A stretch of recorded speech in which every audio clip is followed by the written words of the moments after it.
Hello বন্ধুরা, আশা করি তোমরা সবাই ভালো আছো, সুস্থ আছো। আমি রিম্পা, আবারও একটা নতুন ভিডিওতে তোমাদের স্বাগত জানাই। আজকের ভিডিওটা গত রবিবারের। কাজের চাপে ভিডিওটা তোমাদের সামনে আনতেই আমি ভুলে গেছি। রবিবার মানেই সবার ছুটির দিন, কিন্তু রবিবার মানেই আমার সবথেকে ব্যস্ততম দিন। সকাল সকাল জলখাবার বানিয়ে নিয়েছি, বানিয়ে ছেলেদেরকে খেতে দিয়ে দিলাম। এই জলখাবার বানানো থেকে শুরু করে একদম রাতে শুতে যাওয়ার আগে পর্যন্ত আমার চলতেই থাকে কাজের পর্ব। সকালবেলা ছেলেদেরকে খেতে দিয়েই তারপর রনিকে নিয়ে বেরিয়ে পড়েছিলাম ভায়োলিন ক্লাসে। ভায়োলিন ক্লাস থেকে এসেই তো মাথায় হাত, রান্নাঘরের অবস্থা একেবারেই শোচনীয়। তারপর সাতটা হাতেই রান্না বসিয়ে দিলাম। প্রথমেই ভাতটা বসিয়ে দিলাম, হতে থাক। ততক্ষণে ঘরে ফুলকপি ছিল, আর ফুলকপির পাতা বাটা খেতে আমার বেশ ভালো লাগে, তাই ফুলকপি দিয়ে ভাবছি বড়া বানাবো আর ফুলকপি পাতা বাটা করবো। তাই দুটো একসাথেই আমি কুকারে বসিয়ে দিলাম, একটা সিটি দিয়ে দিচ্ছি। এদিকে পাশে কড়াই বসিয়ে দিয়েছি মাছ ভাজার জন্য। আমি যখন মাছ ভাজি, সে যে কোনো মাছই হোক না কেন, তেলের মধ্যে সামান্য একটু নুন দিয়ে দিই, তাহলে নাকি মাছের তেলটা গায়ে ছিটে আসে না। তাও ছিটে আসে কোনো সময়, কিন্তু ছিটে আসার চান্সটা অনেকটাই কমে যায়। মাছটা ভাজা হতে থাক, ততক্ষণে আমি মশলাটা বানিয়ে নেব। আজকে বানাবো মাছের কালিয়া, কারণ রবিবার দিন শুধু মাছের ঝোল খেতে একদমই ভালো লাগে না। তাই মিক্সিং বলে পেঁয়াজ, আদা, রসুন আর কিছুটা টমেটো আর কাঁচা লঙ্কা নিয়ে পেস্ট বানিয়ে নিয়েছি। তারপরে দইয়ের প্যাকেটে যতটুকু দই ছিল, সামান্যই দই ছিল, সেই দইটাও দিয়ে দিলাম। আর দিয়ে দিয়েছি জিরে গুঁড়ো আর ধনে গুঁড়ো। এই জিরে গুঁড়ো ধনে গুঁড়ো দিয়ে সামান্য জল দিয়ে ভিজিয়ে রেখে দিলাম।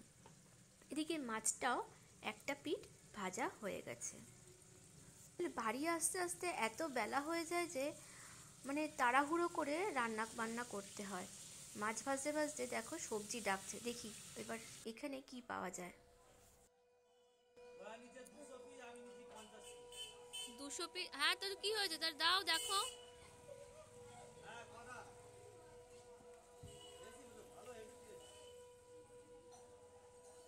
কোথায় বিয়ে হচ্ছে?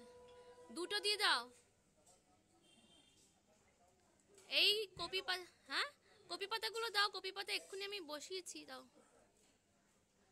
সবজি কিনে নিয়ে চলে এলাম, দুটো ফুলকপি, একটু গাজর আর কয়েকটা শাকালু নিলাম। এর কাছ থেকে আমি মোটামুটি সবজি নিয়ে থাকি। এবার মাছটা ভাজা তো হয়ে গেছে। এবার তেলের মধ্যে আমি কিছু গোটা গরম মশলা ফোড়ন দেবো। দেখো এর মধ্যে আছে সাদা জিরে, তেজপাতা, এলাচ আর ছোট একটা দারচিনির টুকরো। এবার অ্যারোমাটা যখন পুরোপুরি বেরিয়ে আসবে, তখন আমি মশলাটা এর মধ্যে ঢেলে দেবো। এর মধ্যে দিয়ে দিলাম কাশ্মীরি লঙ্কার গুঁড়ো, হলুদ গুঁড়ো, নুন আর চিনি।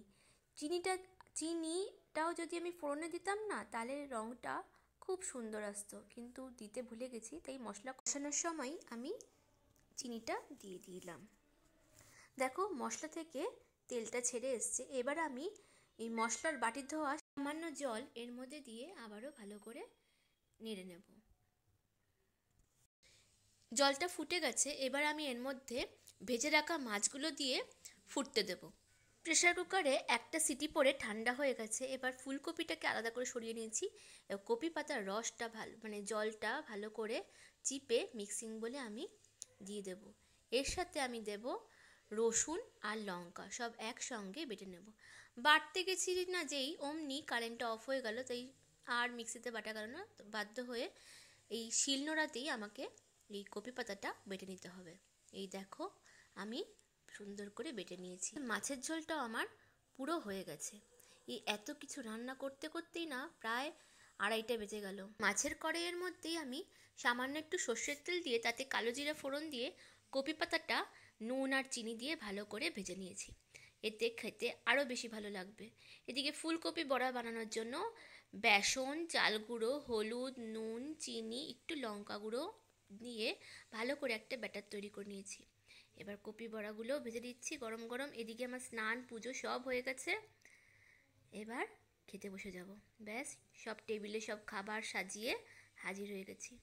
এই দেখো এখানে একটা গন্ধরাজ লেবু কেটে রেখেছি। এই গন্ধরাজ লেবুটা কেন কেটেছি সেটাও তোমাদের আমি দেখাচ্ছি।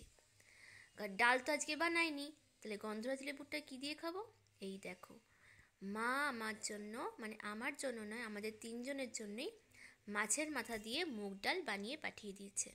মাছের মাথা দিয়ে মুগ ডাল খেতে না আমার 2 ছেলেই ভীষণ ভালোবাসে, তাই মা বেশি করেই পাঠিয়ে দিয়েছে।